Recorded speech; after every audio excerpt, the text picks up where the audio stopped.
Hi, I'm Alex, a PGA Golf professional, and a warm welcome down to the channel. I'm bringing you it from a sunny-ish in Manchester, Mottram Hall. Right, okay. Can you relate to this? Going through a round of golf and having no consistency. And what I mean is just throwing in like maybe 3 or 4 really good holes, some okay, and then the rest a little bit garbage. Well, understand these fundamentals and it will categorically change your game. We're going to show you the difference between your driver, your irons, how it varies, because these are the things that get lax out on the golf course. The grip, the stance, the ball position. Let's get into today's video.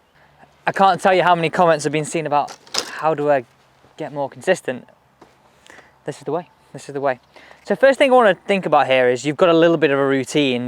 What I want you to remember is G, S, B, grip, stance, ball position. If you get these right, 9 times out of 10 you're going to be able to strike the golf ball way better. So let's start with grip for driver. Now most of us do have a little bit of a left to right movement, and I'm definitely a golfer that is plagued by that. So what I tend to do here is when gripping the golf club is I like to go a little bit stronger. So if I said to you, I have 2 knuckles showing with my irons, as you can see now. Now, to be honest, to the naked eye, you're not going to see much, but to me, I feel I go a little bit stronger. So move my grip hand, my top hand, a little bit more to the right as I'm looking down at my golf club. Gets my grip a little bit stronger, and this just helps me feel as though I can release this club a little bit more. That's what I do with my driver. Now, the routine that I use to stand to my driver is this. So I've got G, done. Stance, turn the left toe out, move the right foot away, and with driver, I'm going to go just wide of shoulder width apart. Think about it logically. You want to throw something further, you would take a wider stance. You want to lift a heavier weight, you would take a wider stance. Simple. You want to swing this further but be balanced, we're going to go wider. Then look at this right now. Ball position is already in there because I started my feet together and all I did is move my right foot away. Finally, tuck the right shoulder in, make sure the right shoulder's low on the left. You are ready to rock with driver from the tee. Nice and simple. That is a routine that gets the fundamental of the driver right.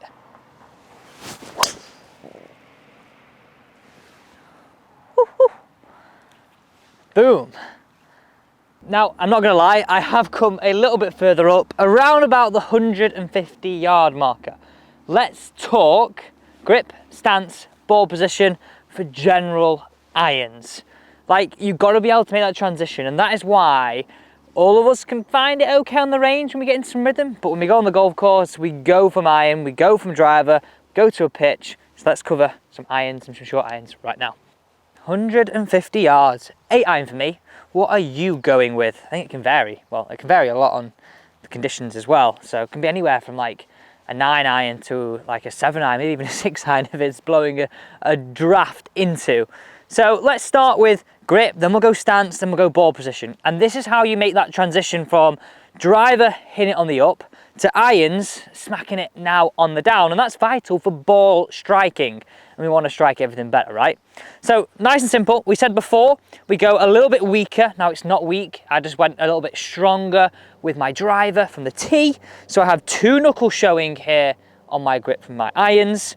And then stance, okay? I go a little bit narrower. I base this now on my stance being on shoulder width apart, not wide of it, okay? On shoulder width apart, not wide of it. So you can see on the screen now, the difference in my width of stance between my irons and my driver, okay? You can just see it's that touch narrower. Then we're gonna go ball position. So if I said, I want you to base everything off being on your sternum, so where your pitching wedge would be. Everything as you go from sort of 8 iron all the way up to maybe your longest iron is a 4 iron, maybe a 3 if you're feeling brave, would move slowly closer towards your front foot by half a grip every single time. So if pitching wedge was here, half a grip would be 9 iron, a full grip would be 8 iron. So all I would do is get the ball in the middle of my stance to begin with, and you can see how that club's sort of moving and matching up with that. Move it 1 full grip width away from my sternum, and then just shuffle. Let's get that correct ball position. Hold the club. You're ready to go. Simple as can be to help guarantee better ball striking.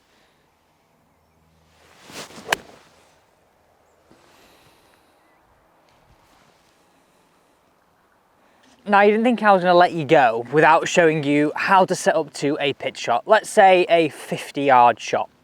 Nice and simple. All you're going to want to do is go around 2 club head widths apart, ball towards the back of your stance, favour your weight on your left hand side, and make nothing more than a shoulder width or shoulder height swing.